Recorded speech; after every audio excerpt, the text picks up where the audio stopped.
नमस्कार दोस्तों, आत्मबोध में आपका स्वागत है। श्री भागवत गीता का 5वां अध्याय चल रहा है। अर्जुन बोले, हे कृष्ण, कभी तो आप कर्मों के त्याग की अर्थात सांख्य योग की प्रशंसा करते हैं और कभी कर्म योग की। अतः इन दोनों साधनों में से जो निश्चित कल्याणकारक हो वह मेरे लिए कहिए। भगवान बोले, सांख्य योग और कर्म योग ये दोनों ही श्रेष्ठ हैं, परंतु इन दोनों में भी सांख्य योग की अपेक्षा कर्म योग श्रेष्ठ है।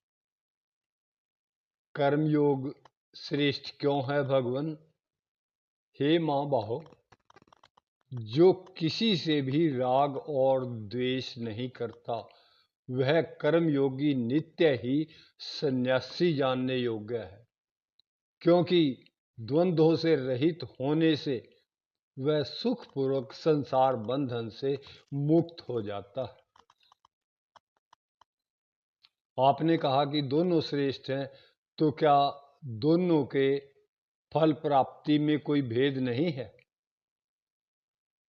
बेसमझ लोग ही सांख्य योग और कर्म योग को अलग अलग फल वाले कहते हैं, परंतु पंडित यानी बुद्धिमान लोग नहीं कहते, क्योंकि इन दोनों में से किसी एक में भी स्थित होने पर साधक दोनों के फलों को प्राप्त कर लेता है।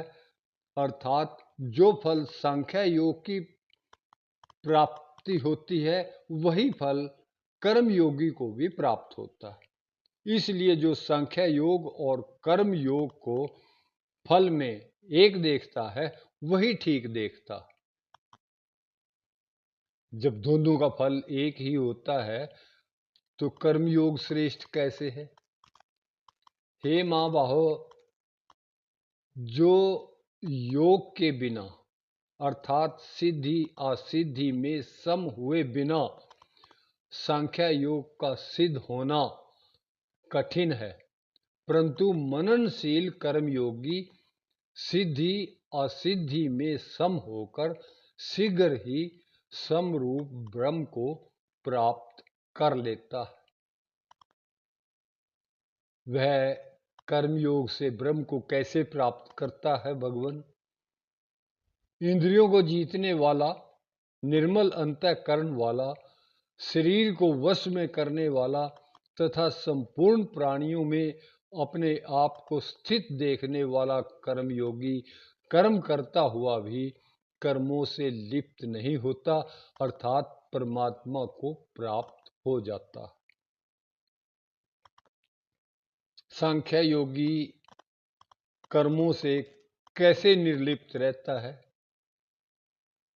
सत असत के तत्व को जानकर सत में स्थित रहने वाला सांख्य योगी देखता, सुनता, स्पर्श करता, सूंघता, खाता, जाता, सोता, श्वास लेता, बोलता, मलमूत्र त्याग करता और ग्रहण करता, आंखों को खोलता और मीचता हुआ भी इंद्रियां ही अपने विषयों में बरत रही हैं ऐसा समझता और मैं कुछ भी नहीं करता हूं ऐसा अनुभव करके कर्मों से निर्लिप्त रहता। कर्मयोगी और सांख्य योगी दोनों ही कर्मों से निर्लिप्त रहते हैं। ऐसे निर्लिप्त रहने का और भी कोई उपाय है भगवान? हाँ, भक्ति योग है।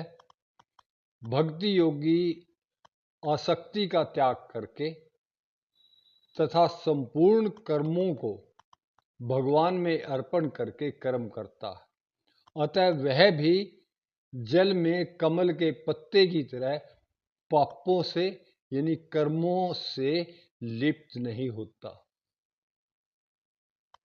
भगवान भक्ति योगी तो आप में समर्पण के उद्देश्य से कर्म करता है अतः वह लिप्त नहीं होता।